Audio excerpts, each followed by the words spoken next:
Now 11 o'clock Eastern time. So welcome everybody. This is your Koh Samui LiveAway pre-trip webinar.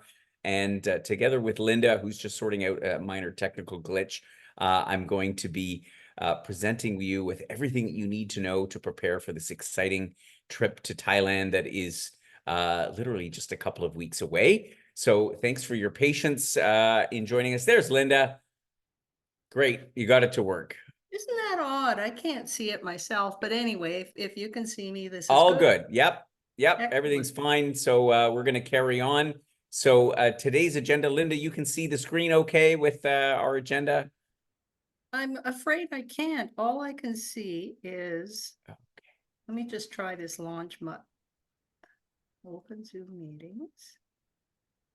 Okay, well, we can see you, and the important thing is I think everybody else can see the slides where we have our agenda. So we're just going to carry on since we've got, it looks like a good number of participants here. So this webinar, of course, will be recorded.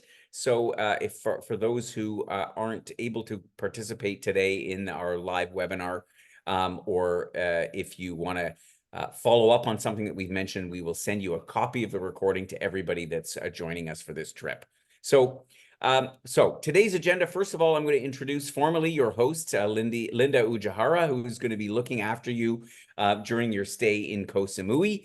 Linda runs trips on her own and has quite a following of people. And Linda, you want to say a few words about yourself and your history as a world traveler? I would like to do that. First of all, welcome everybody. This is such an exciting day, the start of our big adventure to Thailand, and something that we've been waiting for a long time. So Gordon, you said that you can see a picture of me because there's I a sure video. can. Okay, so I'm going to start off by saying that you might notice I'm wearing a rather unusual garment. And this is something that I acquired on my first trip to Thailand. And we were traveling in the north and through the hill tribe villages, and we came upon a hill tribe fair. And there were a bunch of stalls set up there. And I was walking along, and I saw one of the vendors wearing this lovely jacket. The jacket is embroidered on every square inch. See if I can show it to you.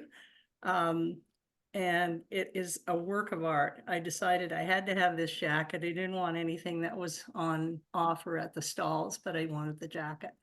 So I bought it, and my husband said to me, "How are you going to get that home? Because it's huge."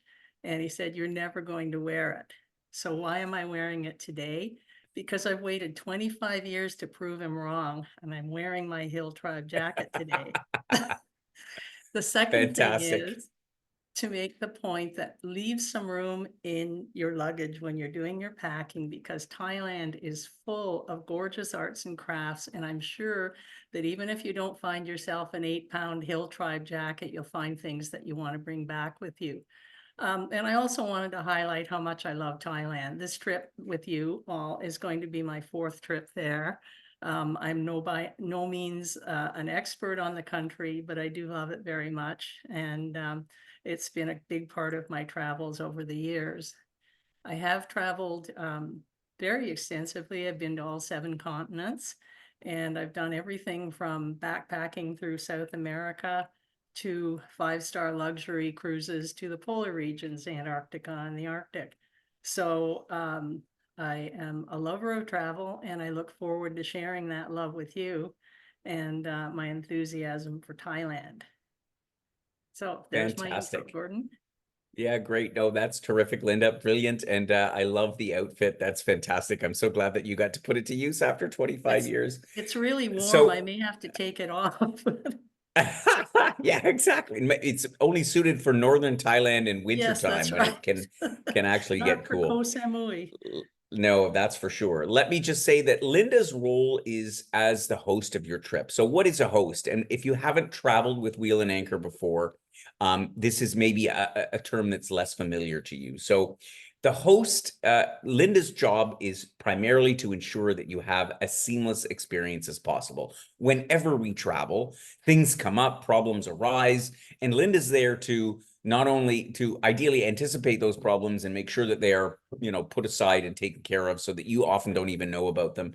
Or if you have a problem and something comes up, obviously Linda is your point of contact to deal with all of our partners, the hotels, the transportation, our guides, all of the people that make sure the trip actually happens. Linda is the go-between, the person that you speak to. But Linda's also there to sort of help you do a little bit of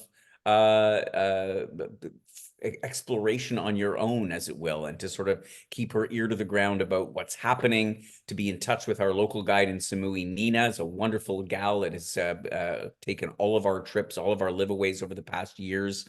And you'll enjoy her a lot.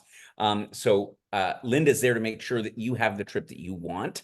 And as I say, to make sure that any problems are dealt with should they arise. Linda, though, is not a local guide.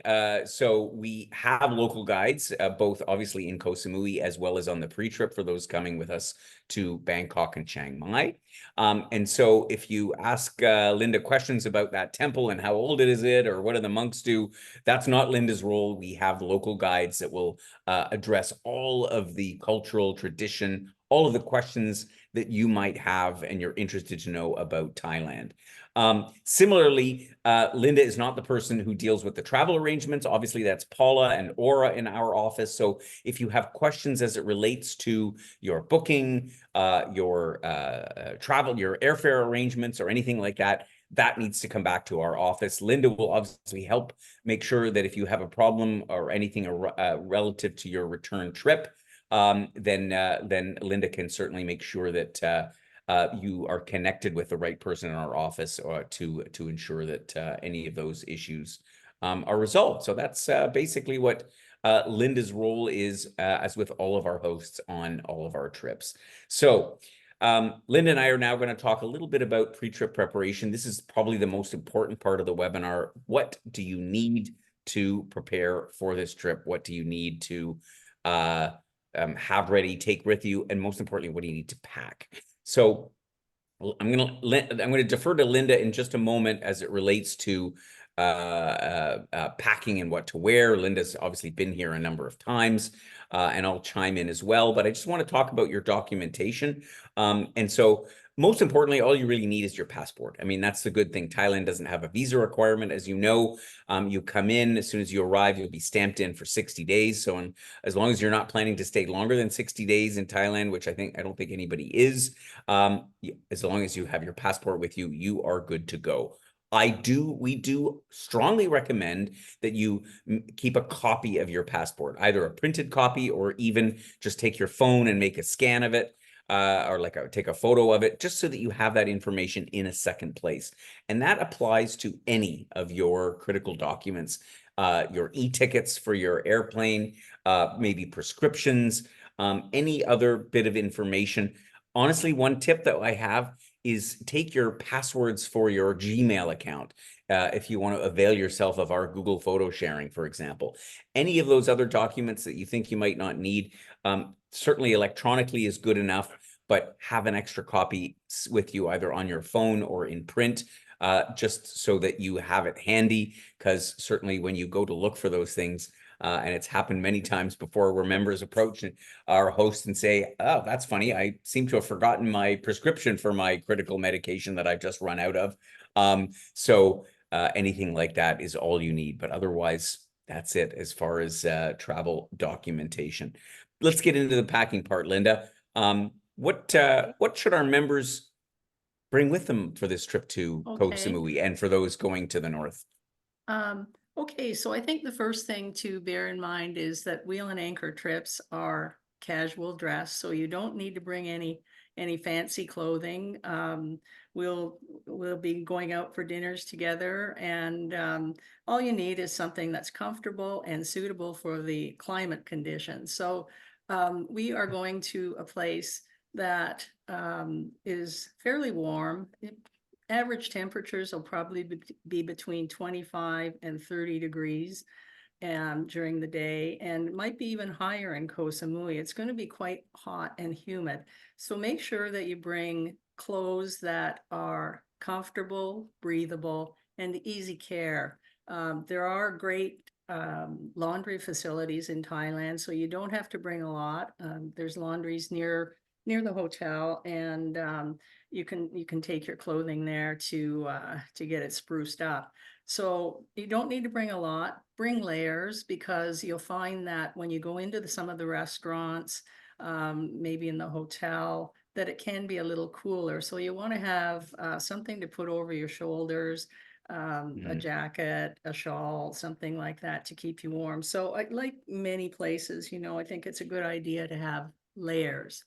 One thing that a lot of people ask about is footwear and what would be suitable. So I guess you want to look at the excursions that you signed up for, the things that you're intending to do, but you want to make sure that you have comfortable walking shoes that are broken in. Don't go out and buy a new pair of shoes the day before you leave and, hope they're going to work out for you, because quite often that results in blisters and agony. So, um, I recommend that you bring a couple of pairs of comfortable walking shoes. One pair might get wet, one pair may be giving you blisters a day, and you might want to give those a little bit of a break.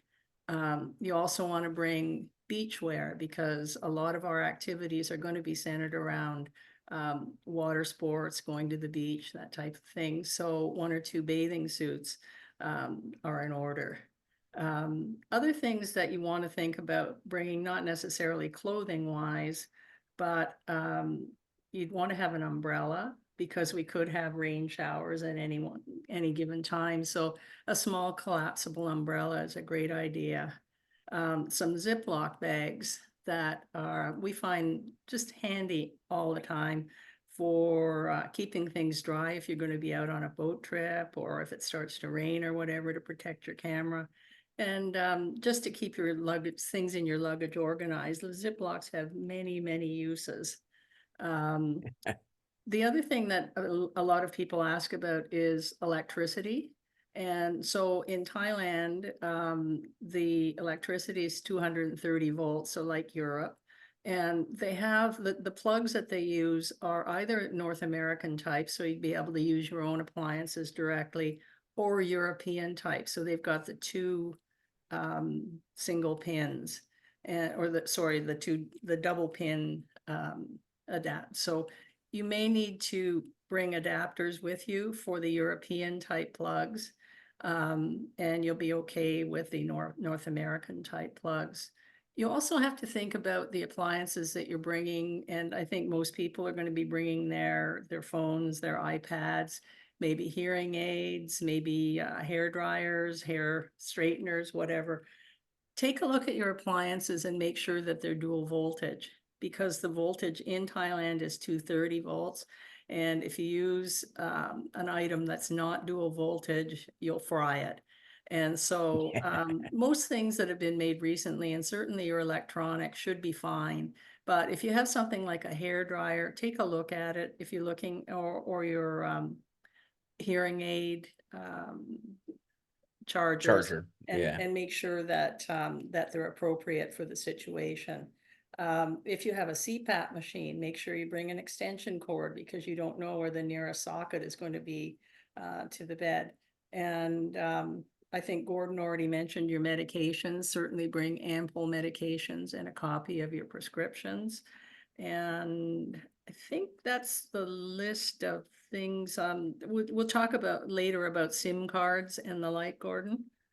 Yep, exactly. We'll get into that in just a moment. Just a Okay. couple other things I want to add, and Linda, that's great. That's a very exhaustive list, I think, of what to bring.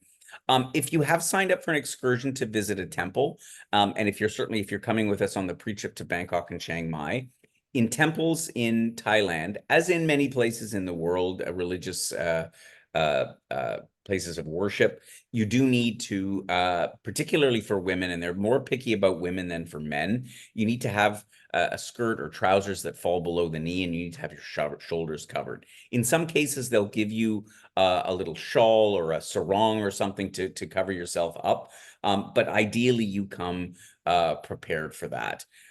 So that's just something to be aware of.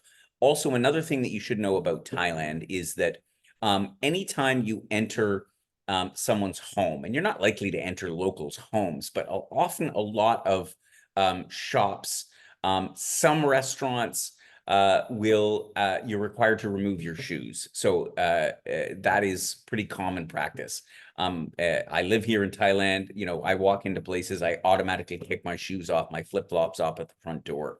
So bring flip-flops, shoes that you can easily remove because it's customary.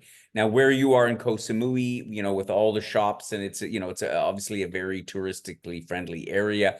That's not going to be so much of a factor, but don't be surprised if you arrive at a restaurant or places and there'll be, a sign saying, please no shoes inside. That is customary in Thailand. So I would always keep that in mind also. It's a good idea to bring a day pack for excursions, just for going out for a walk on the beach. Your hotel is located right on the beach. On Chaweng Beach in Koh Samui. It's a big, long beach. I don't know, it's like 5-6 kilometers long. I've yet to walk from one end to the other. So if you want to go out for a stroll, take a water bottle with you. We will provide some water bottles to you in Thailand. I still have a stock of Wheel and Anchor water bottles that I'll be bringing over for the orientation dinner. And you might want to consider a waterproof pouch. Again, if you're joining on the Koh Phangan Longtail excursion, you'll be coming with me over to the island that I'm currently situated on for a little tour of this island.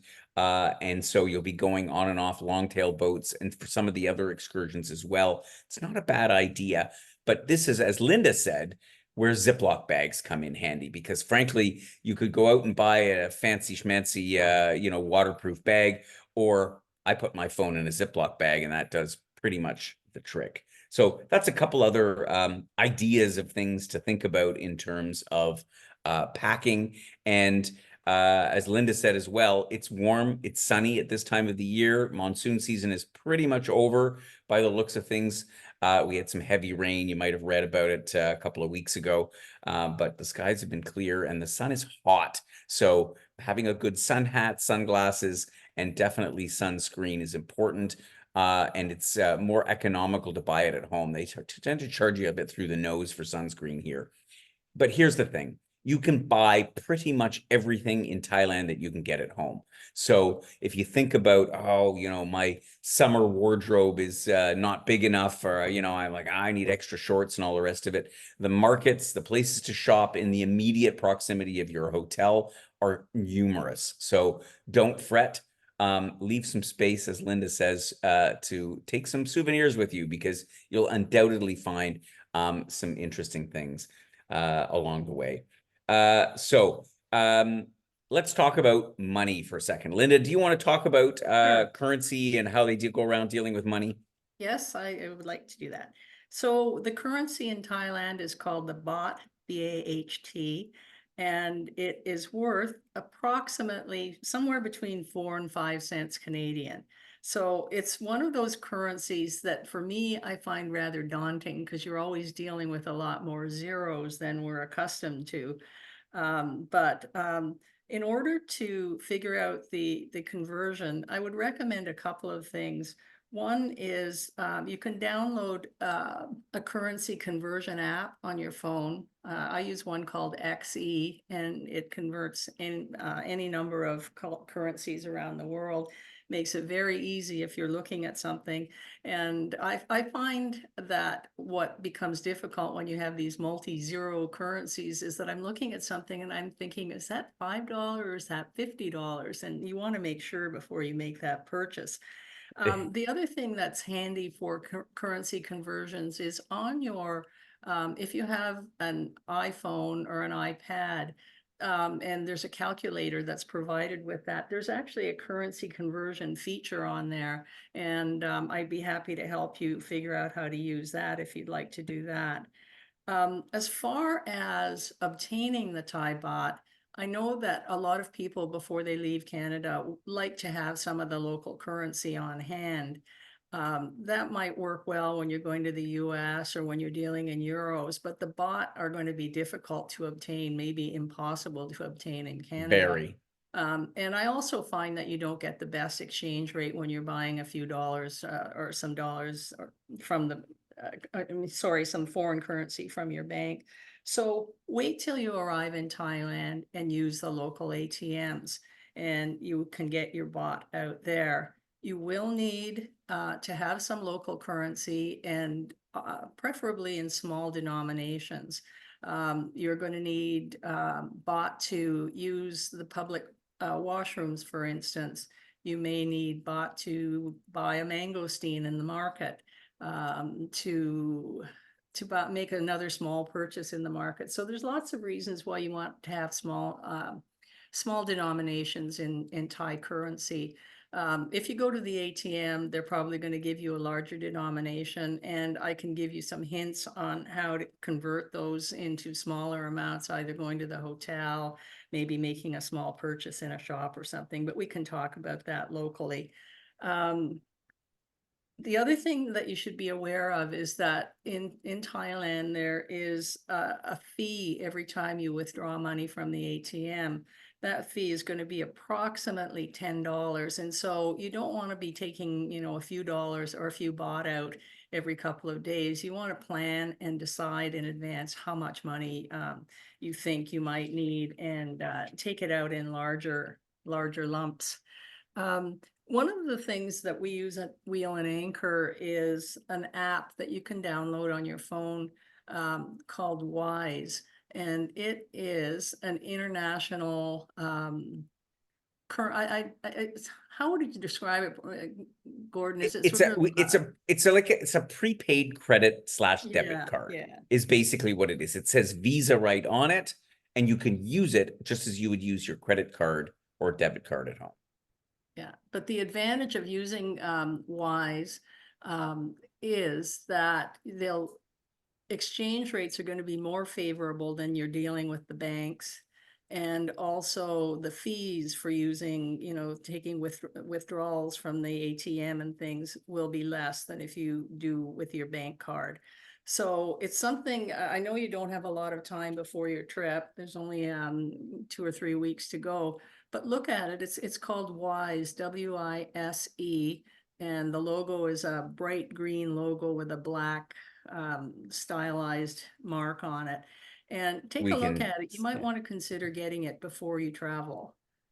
Yeah, it's a Wise choice. Our members that have adopted Wise love it, and thank us for the opportunity to get it, because as Linda said, you can put a bunch of money in Canadian dollars. You can transfer it to like 50 different currencies instantaneously within the app at the best exchange rate you'll get anywhere. And honestly, we even use it at a corporate level internally for a lot of our payments and stuff. It's the best thing going when it comes to a credit debit card that serves all your needs. So we do recommend Wise, and the information is all in your pre-trip information in terms of how to get it.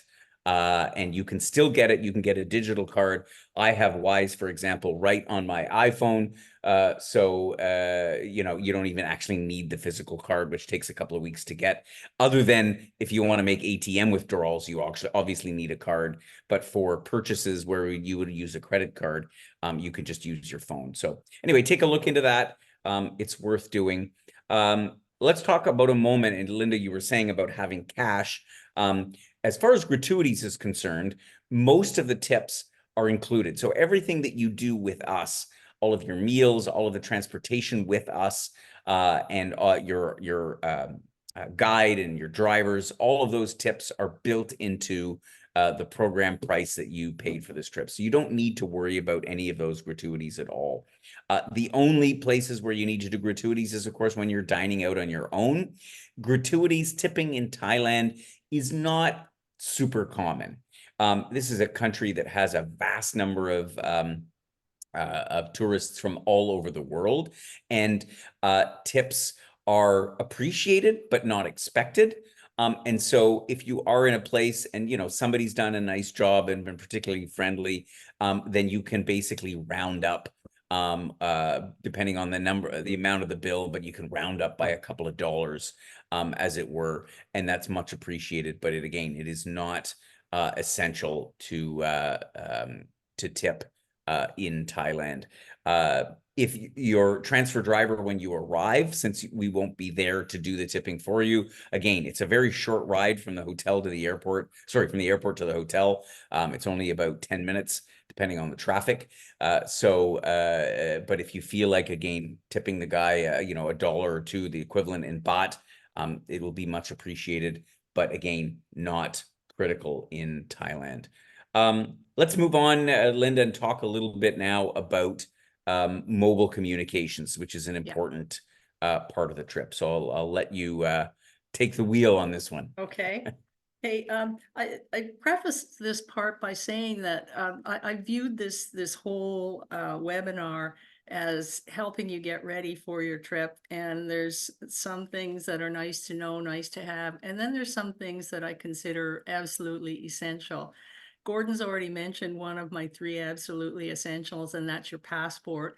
And making sure that if you haven't seen your passport lately, that you can put hands on it right now, because you don't want to find out the day before that your passport's gone missing somewhere in your house. So that's number 1. Number 2 is a communications issue. And the way that we communicate amongst ourselves at Wheel and Anchor is using an app called Telegram. And that is the second piece of homework that I have for everybody, is please, when we're finished the webinar, go to your phones and look for Telegram in your app store. It's a blue and white logo with a little paper airplane. Download You can that. see it here on the screen. Yeah. Oh, okay. And download that and get yourself set up on Telegram. I'll tell you why it's such a critical thing. This is how, as a group, we are going to communicate with each other for the duration of the trip and even before the trip starts. So, you know, in the week or 2 before the trip, you'll start to receive messages from me if you're part of the Telegram group. And certainly once we have arrived at our destination, this is going to be an essential tool. What I'll be doing is there'll be a daily message to you that will tell you, just confirm what's happening the next day, confirm pickup times, confirm where we're going, confirm pickup locations, maybe some hints on what you should wear, what you should bring.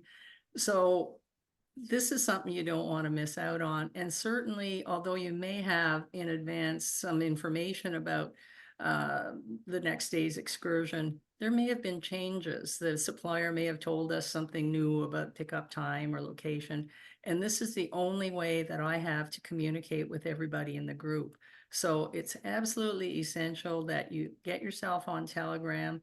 And when you do, you'll have an ID, and please just send me a short message. And Gordon, is that up there on the screen? No, but the Linda's username is in the pre-trip information. In fact, there's a whole separate paper, a 1-pager that explains where to get Telegram, how to download it. So it's a basic setup thing. And if you have trouble setting it up, you can always, the best way, honestly, is to go to YouTube and put set up Telegram, and you'll find 100 different instruction manuals on how to get it loaded up on your phone. So either that or wait till your grandchildren come over and ask them to help you with it. Because yeah, that's also an option. It's not a difficult setup, but you know, I know that some people find it daunting to deal with this sort of technology, but you will find that that once you get used to it, you'll love it. We've used it on past trips, and you know, everybody in the group commented at the end how much of a helpful tool it was. Because one of the I talked about the business end in terms of trip departures and that kind of thing, but there's the social end where once you get to know each other, you know, somebody will be wanting to maybe organize a cocktail hour, maybe propose a nice place for dinner, maybe they found a great place for the gelatos on the beach. And it's a way for you to share information with your fellow travelers. And also there's a mechanism for sharing photos. So say we're taking a picture of the group, we don't have to hand 20 cell phones to whoever's taking the photo. We can take one picture and then we can share it with everybody in the group. So it's a great way to socialize as well. So yeah, please make that a priority when we're done the webinar. Yeah, great. And just to address one more thing as it relates to mobile communications in your phone, we will provide you with a SIM card for your phone, a physical SIM card for this trip. And we do that because this way you can have use of the local data network, mobile data network, just as you would at home, without the costs of using one of the Canadian providers, because of course they are exorbitantly expensive. You're paying $16, $17 a day for roaming in Thailand or anywhere internationally. And so by us giving you a SIM card like the one that you see on the phone here, it's a physical SIM that fits into your phone and will enable you to access the local network. And that way you can stay in touch with folks back home. The one thing I want to say about that is that when you put a new SIM card into your phone, you will lose the ability to have your phone number at home for that period of time. So if you're somebody that's used to texting, like SMS messages, which is a little bit old-fashioned, but I know in Canada a lot of people still use text messages. Your phone number will not be textable because you'll have it out to put in the other SIM card. Many phones these days have dual SIM, and meaning you can keep both your Canadian SIM card in as well as a Thai SIM card or any other one that you want to put into your phone. So again, if you have a question about that, Linda will be distributing those on the first day with our local host, our local guide, Nina. It's our members really appreciate the fact that they can use the internet without the extra cost. If you have a brand new phone, so something that was made in the last year or two, some new phones don't take physical SIMs anymore. They do what's called eSIMs. One of our members on the trip, Jocelyn, has mentioned already, she's already downloaded an eSIM. That's an option as well. We can't provide eSIMs for you. We can only provide physical SIMs in Thailand, but you can certainly get an eSIM card. That way you'll be able to turn your phone on the moment that you arrive in Thailand and communicate with your phone without, again, the cost of using the roaming from home plans back in Canada. So that's what I wanted to mention there. Again, those details all in the pre-trip information document. I recommend that you take another read of that. Let's skip forward and talk for a moment just about our health protocols. Linda, do you want to touch on this? Yes, I would like to do that. Great. So I mentioned that I had 3 items that are non-negotiable homework items, and the next one is health related, and that one is a request that everybody bring a supply of masks with you. We have found in past trips that issues have arisen where somebody, gets some sniffles, they get some sneezes, they get a cough. And of course, it's an issue for everybody else in the group. So as a wheel and anchor policy, we are requesting that anybody that has any symptoms of a respiratory condition, whatever it may be, wear a mask, and to the extent possible, distance yourself from others in the group, because we just don't want any infections running rampant through the group. So please bring those things with you and use them as appropriate. Don't put me in the position of having to ask you to wear a mask, which I will do. I've seen it all. I've had people tell me, oh, it's just an allergy. Oh, it's at the tail end of a cold. I'm not contagious anymore, whatever. But you will find that everybody else in the group is very conscious of what's going on and very nervous about what's going on. So please, as a kind member of the group, wear your mask and let me know that you're having an issue. If issues are more serious, then I will have information for you in terms of how we can get you access to a local doctor or a hospital. But again, I'm there to help you. So just let me know if there is a problem. Trying to think. Gordon, what would you add to the health? Yeah, all I want to say is to that is one thing that's really important is if you should injure yourself in any way, it's really important to let Linda know. So it's easy to, you know, be I don't know, walking along the beach and tripping and getting a little scrape or a bruise or whatever. Scrapes and scratches in a tropical environment can infect fairly easily. So if you do have any kind of a minor injury, we'll probably highly recommend that you see a local clinic. There are lots of them in Thailand. They're great. It's very easy. It's also very cheap. And so you'll have travel insurance anyway, but it's just, we just want to make sure that you come back from the trip in as good or better shape than when you left. So that's something important to remember. Just a couple other minor points. Be mindful of alcohol consumption, again, in the interest of in your own sort of health and well-being in this environment. We often get dehydrated and thirsty in the hot weather. And so it's, you know, you end up, you know, deciding to quaff a couple of beers or pina coladas or any of the other lovely cocktails they have here in Thailand. And it can catch up to you in a hurry in this weather. Particularly if you don't drink enough water. So this is just something to be mindful of. Hydration is really important. And being mindful of alcohol consumption, because if you're not accustomed to a warmer tropical climate, it will catch up to you. And I think that's all that we really wanted to say about that.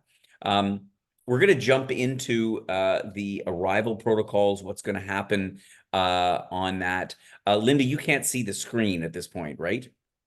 No, I can't, but I can make Okay. things up.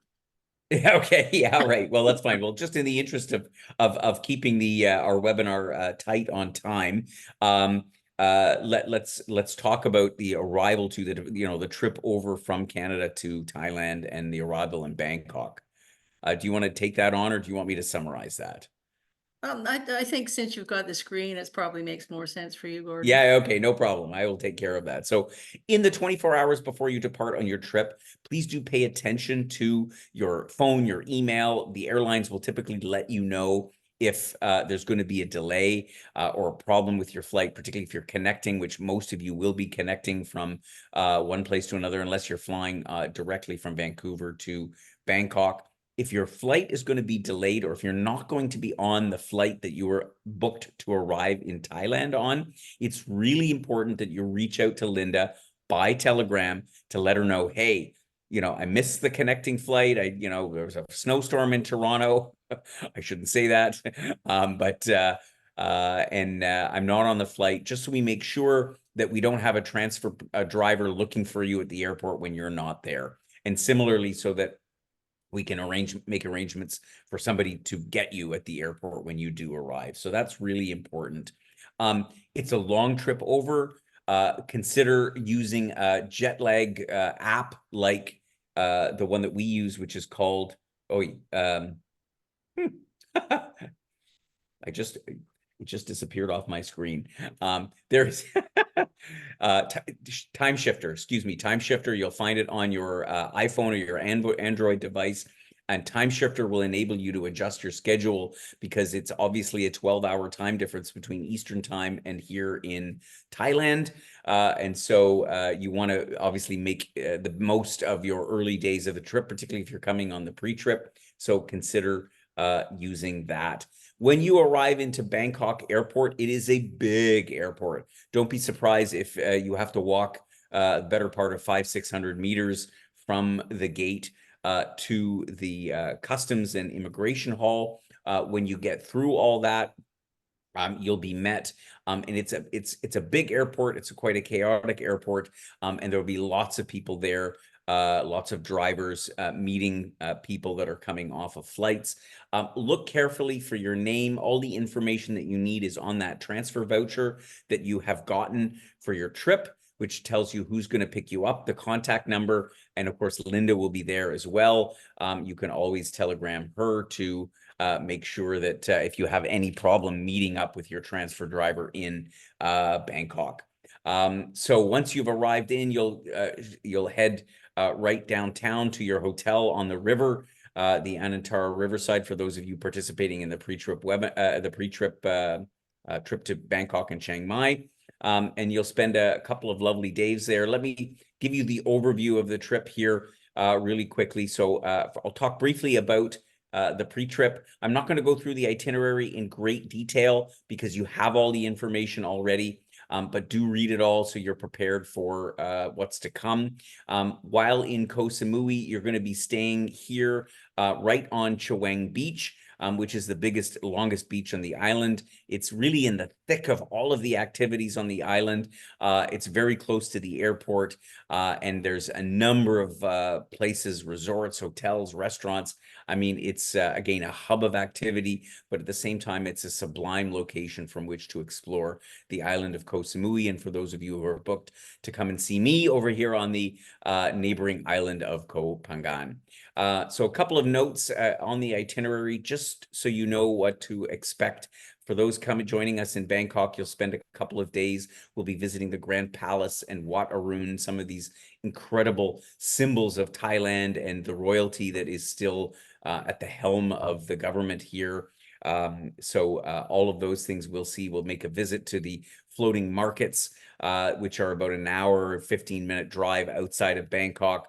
That's always an exciting experience, the railway market as well. We'll then head up to Chiang Mai for a few days. We're going to be staying at a wonderful hotel that I found a couple of years ago in the heart of the old town of Chiang Mai.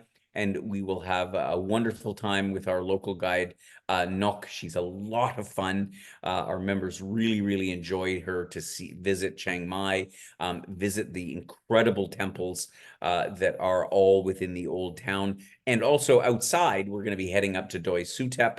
We're going to be doing a coffee visit at a very rural coffee farm. Of course, a lot of coffee is grown in Thailand. In the northern parts around Chiang Mai. We'll be heading up to the beautiful Golden Temple Doi Suthep, which is in the mountains overlooking Chiang Mai, and having a chance to do a little artisan walk through Chiang Mai, which is so known for all of its crafts and artifacts and so on. So it's going to be a lovely, lovely adventure for those who join us in Bangkok and Chiang Mai. And then we'll fly down from Chiang Mai directly to Koh Samui and then meet up with our fellow members for the beginning of our LiveAway trip, where we're going to be based here at the Muang Samui Hotel, which again is right on the beach. It's like this beautiful oasis because it's a jungle in the middle of the hotel. And when you step out the front door onto the street, it's sort of a frenetic atmosphere of all kinds of sort of touristic activities. It's a great spot. You're going to enjoy it thoroughly.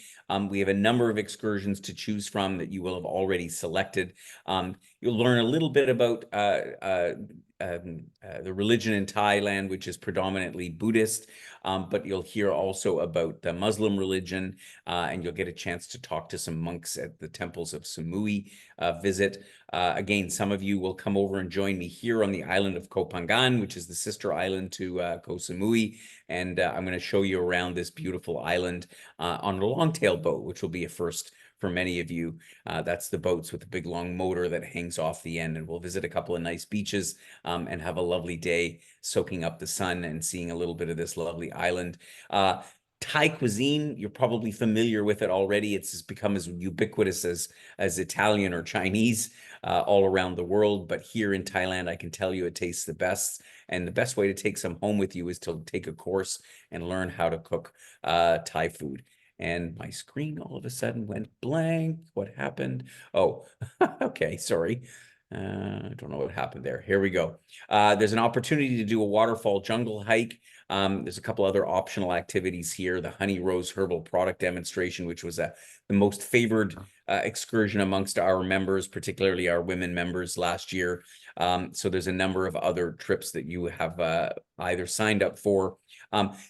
Sometimes the question arises, oh, I didn't sign up for this excursion. Can I join when I'm there? It really depends on availability because we run these excursions in small vans that only hold a maximum of 8 guests, sometimes 9. So you'll have to have a chat with Linda to see if you can join another trip if there's space available.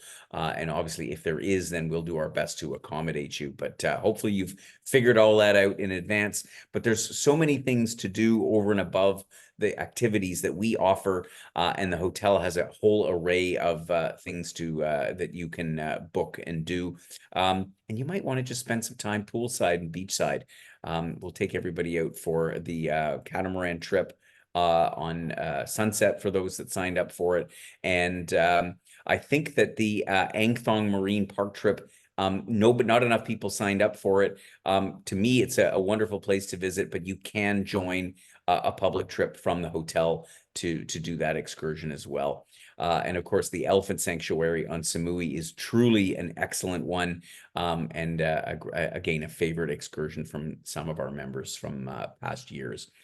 So, Gordon, if I could just add an item while we're talking yeah, about excursions and the like, if there are any scuba divers in the crowd, Koh Tao, which is a nearby island, has some of the best diving in Thailand. And so on your free days, you might want to consider booking a little dive trip there. So bring your sea card with you if you happen to be a diver. And good point. it's another interesting opportunity. The other thing I wanted to mention regarding uh, flying and the like in Thailand is the luggage allowance. The domestic flight from Bangkok to Chiang Mai and then from Chiang Mai to Koh Samui, the luggage allowance is not as high as the international allowance. So you should be cognizant of that while you're weighing your luggage. It's 20 kilos for your check bag and 7 kilos for your carry-on. And Gordon, I don't know how strict they are about that, but it's They are strict. yeah, They are okay. strict. So if you so that is a very important point to keep note of. So typically it's 23 kilos for one luggage, and some people may be flying in business class or premium economy or something and will have even more luggage allowance, but they will definitely enforce that luggage restriction in when you arrive in Thailand. So my advice is travel light on the way here, because honestly, it's really only on the way back that you should be able to easily get away with 20 kilograms worth of luggage, because let's face it, it's in the tropics. You need a few pairs of shorts and light blouses and skirts, and that's all you need. You don't need to take a ton of stuff with you. But for the way back, yeah, it's important to be mindful of that weight limit. We can prepay for additional baggage, which makes it a little less expensive for that leg back to Bangkok. So, but thanks for raising that point, Linda. Linda, did you have anything else that you wanted to add? Otherwise, I'll address a couple of the questions that have No, come in. I believe that we've covered most of the things. One of the things that I thought of, it's just a small point, but we were talking about the SIM cards, and you should be aware that the SIM cards that we provide are only for the main part of the trip, so the Koh Samui part. That's right. The week that you're in Chiang Mai and Bangkok, if you want to have, for whatever reason, then you would have to either acquire another physical card or an eSIM card, which would probably be for Asia. Um, I don't know that you'll need it there. I find that it's handy to have cell phone coverage when you're in a foreign environment. Largely, I use it for Google Maps so that if I'm out for a walk, I can find my way around. But because Yeah. in Chiang Mai and in Bangkok, we're on excursions for most of the time. So I don't think that the need for, wandering about and getting lost on your own is going to be as acute. But it is Yeah. something to be aware of for those people that are on the pre-trip, that you won't have a SIM card that's provided by us. Exactly. You can pick one up at the airport easily. In Thailand, when you arrive, there are at least 3 or 4 different providers of SIM cards, and there's Wi-Fi available everywhere. Every restaurant offers Wi-Fi, every hotel, pretty much any place you go, you can get Wi-Fi. So it's not crucial by any stretch of the imagination, to your point, Linda. So thank you for mentioning that. Okay. I'll address a couple of the questions that have come in. Leona asked about whether you can tip in Canadian or US dollars. You can, but it's not like US dollars are not useful in Thailand, quite honestly. They will take them. Well, smaller vendors won't take them. They won't even recognize what they are. It's best to get Thai baht, but nobody is going to refuse a tip in Canadian or US dollars. It's just that they don't really know what to do with it. So it is really preferred that you get some Thai baht for tipping for smaller purchases, it's going to make your life a lot easier. Yeah, so hopefully that answers that question. Another question here, is street food safe? This is a good question. And what should I look out for?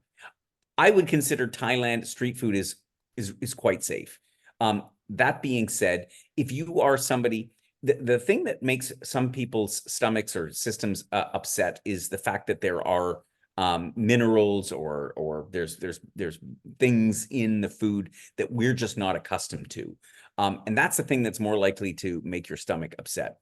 As a general rule, I don't eat, and I eat street food all the time in Thailand. I don't eat anything that's not cooked. So you'll find stands of street food where they offer sushi, for example, that is, it might be on a bed ice, it might not. I don't eat it. I don't touch that stuff. Anything that's not cooked, I don't generally recommend it. But a lot of Thai food is fried, or it's grilled, anything like that generally is safe. But if you are somebody that is, if you have sort of a history of having issues with eating funny foods, you may want to be a little extra cautious and eat in a restaurant instead. Generally speaking, you can get everything in Thailand, from very basic street food to the finest of fine Michelin star dining. Everything is available in Koh Samui as well. I do recommend trying out the more modest restaurants. You can go out for dinner in Koh Samui and spend $10 and have more food than you could possibly eat. So those experiences are part of, I think, the experience of Thailand. And I would definitely do that. Jim and Doreen ask, can you barter in the markets? You absolutely can and must barter in the markets. Sometimes you'll visit markets where it'll say, oh, fixed price, but for the most part, everything is negotiable. Now, not food so much. So you don't barter for street food. It's so inexpensive anyway. It's just wouldn't be an ethical thing to do.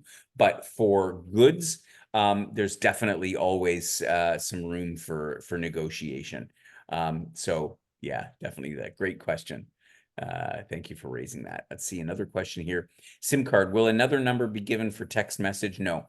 So as I say, so to reiterate on the SIM cards, you will get a data SIM card for Thailand where you will be able to access all of your applications that use data. The only thing you cannot do is use your phone number from home. That's not possible because you're not going to have your home SIM card in the phone. You're going to have a Thai SIM card in the phone. If you are in a situation where it is essential that you have to be able to SMS, then you're not going to have any choice but to use your SIM card from home, and you have to pay the Roam Like Home fees or whatever your provider charges. I personally recommend that you get in contact with your family, friends at home using email, using WhatsApp, using Facebook Messenger, using any of the other applications that are out there. Text messaging is in most of the world is sort of doesn't exist anymore. Everybody is using data apps. Yeah, so that's the answer to that. Elizabeth is asking, have you been to a drip bar in Bangkok? Not sure what you mean by a drip bar. Do you mean as in a IV drip? If that's what you're referring to, I have not been to one in Bangkok, and it's not sure that that's the place I would go necessarily. Which is not to say that they don't have an excellent medical system, but so anyway, the answer to the question, Elizabeth, is no. I have not been to a drip bar in Bangkok, but I look forward to chatting with you and finding out what that's all about. I'm curious. Me too. Good. Are there any other questions? Going once, going twice? We've already been on the webinar for 54 minutes, so I think we can gradually wrap up here. If you do have any other questions, please reach out to Paula or send Linda a message by Telegram. It's a good time actually to make sure you're in contact with her, that you've established that you are in direct contact, so that Linda knows your whereabouts, particularly when you are flying over to Thailand, particularly in case there's any delays, so that she can track you down, and that you've got somebody who's going to be making sure that you get to where you're going when you arrive in Thailand. Okay, good. I don't see any other questions. Then at that point, I would say thank you for joining us on this pre-trip webinar. I'm Yes, delighted. thank you I very will come. much, everybody. I Yeah. really look forward to meeting everybody in either Bangkok or Koh Samui. And I know that we're going to have a great adventure together. So let's get in touch soon through Telegram, and I'll send you info pre-trip, and look forward to hearing from you. If you are on Telegram, then you can let me know when you're arriving at the hotel, and I will hope that I can be there to meet you. Perfect. Thank you so much. I look forward. I will pop over to Koh Samui as well for your welcome dinner. So I will meet all of those who I have not met before, and I'm looking forward to that event also. So take care. Have a safe trip. Stay warm until then, and you'll certainly be warm once you get here to Thailand. Bye bye, everybody. Thanks again. Bye, everyone.